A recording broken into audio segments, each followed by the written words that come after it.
EDW fans, Happy New Year. Welcome to the first EDW HQ magazine show.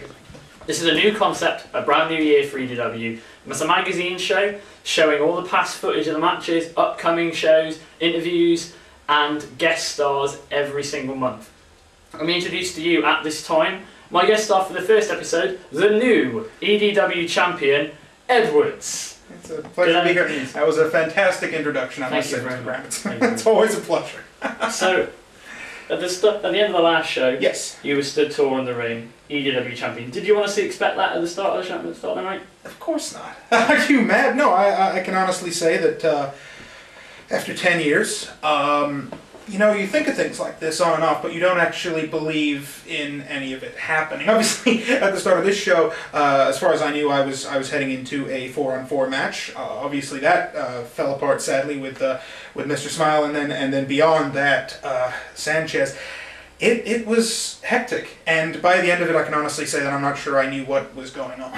Hectic to say the least. You actually got through 75% of the Players Club. Tommy Gunn has been eliminated! I did what I had to do. And I got to admit, part of me isn't so happy I missed out on getting hold of Templeton Cruz, but you know, these things happen. There's always tomorrow. But every cloud has a silver lining, because you got your shot at the world title against Tommy Gunn. I did. And you defeated him. Yeah. No, I didn't see that one coming either. No, Tommy Gunn is a phenomenal athlete. It was absolutely fantastic. And I gave absolutely everything I had. And that's the thing, that's all you can do. At the end of the day, give everything you've got. I mean, neither of us was at 100%. And I sincerely hope when he gets himself back together, we're going to be able to go one-on-one with us both fresh and ready. Let's just talk about this for a minute. Sure. That was the 10th anniversary, November the 11th. The 10th anniversary of EDW. Mm-hmm. You've been around for those entire 10 years. You're making me feel old, Simon. You've seen good times, you've seen bad times. Mm-hmm. What does this belt and what does that victory mean to you? It's something you can't really put into words. I've said before that the first EDW belt was a blank leather black weightlifting belt with EDW spray painted on it. That belt means a lot to me. I've still got that belt somewhere. I never won it. By the time came, we had to move on to bigger and better things, and so on and so forth. That's how EDW progresses. We move on and up towards greater things. This belt, fundamentally, is the culmination of all that. This is the highest point that EDW has ever reached. Embossed, beautiful belt. This stands for everything that EDW is, for now. Okay? But what I can do, and what I intend to do, is to take this further. Because there's always onwards, there is always upwards. And what this means to me is everything. Now naturally, the Players Club have responded. They've sent a video into EDW HQ and they've asked me to air it. So at this time, as long as you're happy for me to view this... Oh please, I can't wait to see it. Let's go and see what the Players Club had to say about this situation, guys. Bring it on. There's been a lot of fingers pointed at me over the last couple of months, since the war to settle the score, saying somehow Tommy losing the title to Edwards was my fault.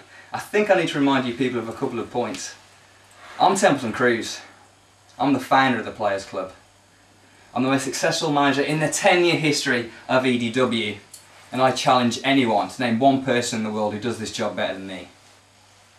However, at the war to settle the score, I was ambushed, kidnapped and ransomed into putting Tommy Gunn in a title match with Edwards. For years. Years you've been running your mouth, Edwards, just trying to get noticed. Well, click about, bitch, because now you've got our attention. And I swear to God we will not rest until we've got that belt back. Tab, I know it wasn't your fault. You see, Campbell used his fat, ugly mouth to put you in that position. You had no choice. I didn't. And I understood what you had to do. But one thing that people didn't know was, quite honestly, I shouldn't have been wrestling that night. Not at all. Just because I was forced by Thomas Campbell He put me in the situation, and guess where it landed me? In hospital, 4 hours of surgery, and for what? Just so you can get the championship off my waist? Does that make you proud? Does that make you a better man, Campbell? Are you happy, Campbell? Honestly? He's crippled! Can you see? Get here! Can you see this? I'm crippled right now because of you. Do you understand that, Campbell? You have lost one of the greatest athletes in EDW. And He's your star! And for what? Huh?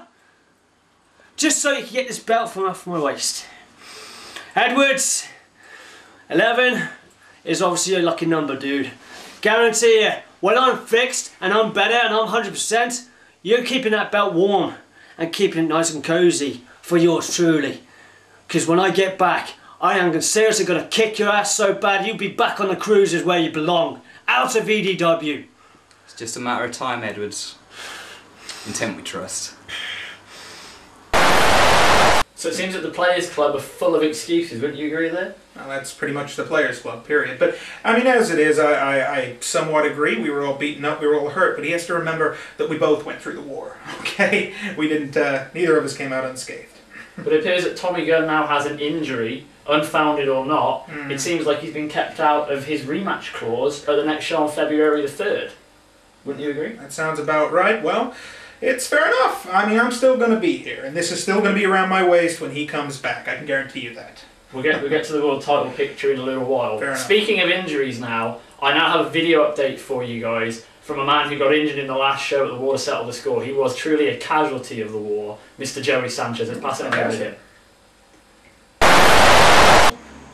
Finally, you got one over on Templeton Cruise and the Players Club. But it wasn't a great night for me. And as you guys know, I got hurt during the match and I had to leave. You know, I turned my back on my worst enemy. In the heat of the moment, I turned my back. And within a blink of an eye, there I am, I'm having surgery. I tore my ACL and I damaged my meniscus, so the diagnosis was worse than I could have ever hoped for. Jamie, it doesn't matter anymore. The fact is when this surgery is done, you're a marked man. And it doesn't matter whether it's in a ring, it doesn't matter whether it's in the street, I will end you there and then. You're a marked man.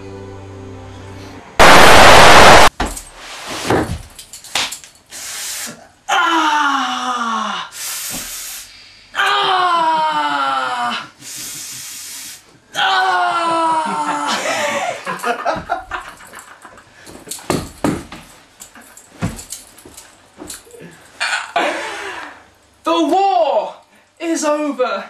Good has triumphed over evil, and everything in the world is as it's meant to be.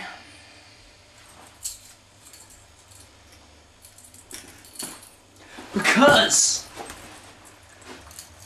while the mindless masses, the wretched refuse, the obsequious lapdogs watching right now have rejoiced, Edwards stealing the EDW Championship. Jamie Future celebrated Christmas with the greatest gift of all. Revenge! I'm gonna say what everybody else is afraid to say, like I always do. Joey Sanchez is done! His career is over, and it's all because of me.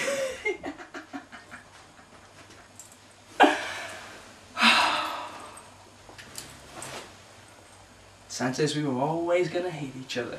We were destined to hate each other. When you were 10 years old, you wanted to be Bret Hart. When I was 10 years old, I wanted to be Shawn Michaels.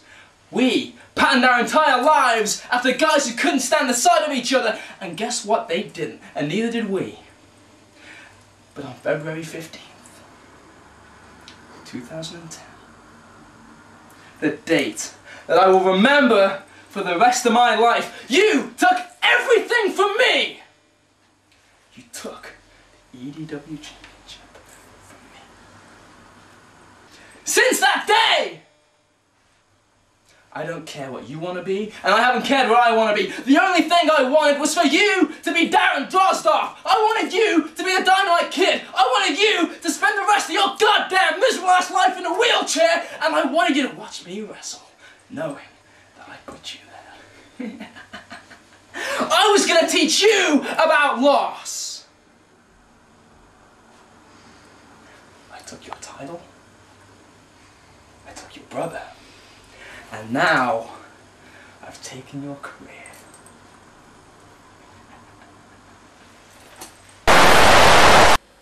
Horrible news there from Joey Sanchez. We know he's had at least one surgery since November, so we hope he's going to make a speedy recovery. We've also heard then from the infamous Jamie Future. Edwards, you've known Jamie Future well over 10 years, and you've gotten to know Joey Sanchez over the last year. What do you think about this whole situation?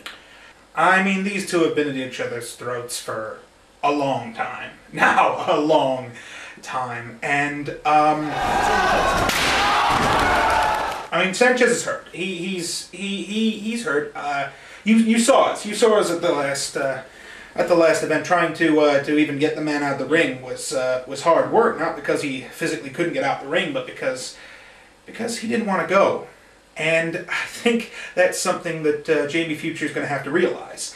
Is it took 3 men to get him out of the ring because he was hurt. Okay? Now, Jamie Future, because I'm sure you're watching because your face was on the screen a few moments ago, so, you know, it's the kind of thing he watches 24 hours a day. Jamie Future, you got to understand, that's not going to stop him from walking down that aisle and punching your face in. Okay? He'll buy a ticket. He'll sit in the front row. He wants to hurt you, and I don't blame him.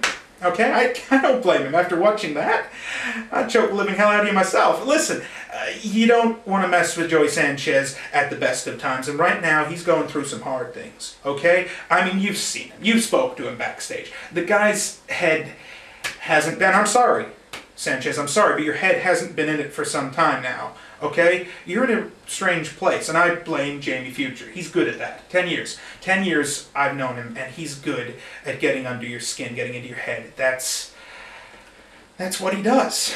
You got to understand, Future, you can only push a man so far, and Sanchez has been on the edge for some time now.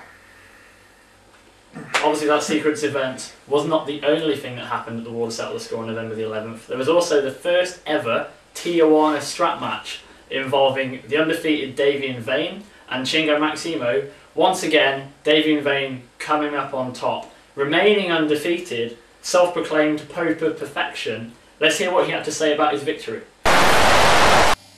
2011, what a year. It was the year that Davian Vane proved that he was better than you. It started with me ending LMR's career, and it finished with me sending Chingo back to Mexico. And however impressive 2011 is, 2012 will be even better for the undefeated Pope of Perfection, Davian Vane. And why? Because this man is the best athlete EDW has ever seen, whether Tom Campbell believes it or not. And you know what? He is sick and tired of facing the likes of LMR and Chingo. It is time for him to climb the ladder, race to the top of the mountain, and face the creme de la creme of EDW. Because when you come into the ring with this guy, there will be a new EDW champion. And I will look good doing it. He will so look good doing it. 1, 2, 3. EDW Wrestling is proud to present on its 10th anniversary its first DVD release, The War to Settle the Score. It's all on the line as the Players Club take on the team of Edwards, Joey Sanchez and Tyler Hazard in a Survivor Series style elimination matchup. Also there is a Tijuana strap match as Chingo Maximo takes on Davian Vane, and much more.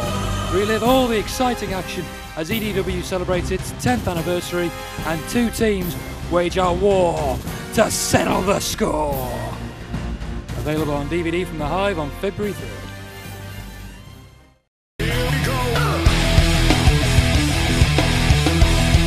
The battle is just beginning, because on the 3rd of February, me, the genocide machine, Joey Starr, I am going to get this quartet back on track at EDW. Tom Campbell, you can bring anyone you want and you can put him in that ring at the Hive, but whoever it happens to be, I hope you had a Merry Christmas. I really hope you had a Merry Christmas, because you are not gonna have a Happy New Year. So Tom Campbell has given Edwards his own choice of who he picks for his first EDW title defence. Now, I've put a lot of thought into this. I've gone through everybody that Edwards could face, and at the end of the day, it should be me. Who better? I mean, Edwards, me and you at the last show, we wiped out the Players Club. We've left them broken, they're in pieces at the moment. Just think of the chemistry that me and you have. Me and you, we know each other, we know exactly what to expect, we can push each other's limits. Me and you can take it to the stars, we can pluck them from the sky, and at the very end of it, one of us will be left standing with that belt, high above our head, with the crowd chanting our name. Just, how awesome would that be, Edwards? Me and you, come on, let's do it! Tyler has it, they're obviously sounding very ambitious, throwing his name into the hat as well. Let's talk more about the world title picture. February the 3rd, what's going on with this title, Edwards? Tom Campbell came to me, he said, Edwards, okay, right, you know what? It's a new era, let's ease ourselves in, Edwards. You can have a non-title match, anyone you want, just have fun, enjoy yourselves, we'll ease it in with just a celebration of EDW. And I said, no, Campbell, you misunderstand. You misunderstand what a celebration of EDW really is. Because you want a celebration of EDW without the defense of the EDW title? That's insane. What is a champion if he doesn't defend his title? You understand? So what I said to him is, okay, I want to defend this title. Give me someone. He says, who you want? You can have anyone. Anyone at all, Edwards. It's your pick. New show, new beginning, new year. Edwards, you can choose your opponent. I said, that's fantastic, Mr. Campbell, that's fantastic. But here's the thing, okay? I got plenty of choice. I'm spoiled for choice. What we want is a celebration of EDW. So what I'm saying, and what Mr. Campbell agreed with me in, is if you come down to EDW, and I'm going to give you a voice, okay? Because I don't know what you want, okay? Because I love you people. And you're crazy, and you're loud, and you're awesome. I love you because you, just as much as me, just as much as this title, just as much as Mr. Brown, are EDW, and therefore you are going to get the choice. What I'm going to say is if you spend your money, you buy that ticket, you sit in the arena with us at EDW for New Beginning, February 3rd, then you're going to get the chance to decide who it's going to be, who I'm going to face, okay? So there you go. That's the only way to find out, guys. Come down on the 3rd of February, live at the Hive in Shrewsbury. We'll see you guys down there. The other way to check us out now as well, we've got a new website, www.edwwrestling.tk. Check us out on there. You can find out all information. There's links to our Facebook page, YouTube videos, the works. We'll see you down at the Hive, guys, 3rd of February. Edward, it's been an absolute pleasure. Oh, it's been a pleasure, yes. First episode of EDW HQ as my co-host. Couldn't think of a better host. We got to do this again sometime. We certainly do. Very much so, very much so. Thank you very much for watching this, guys. We'll see you soon. 3rd of February, don't forget the date, guys. Thank you, take care.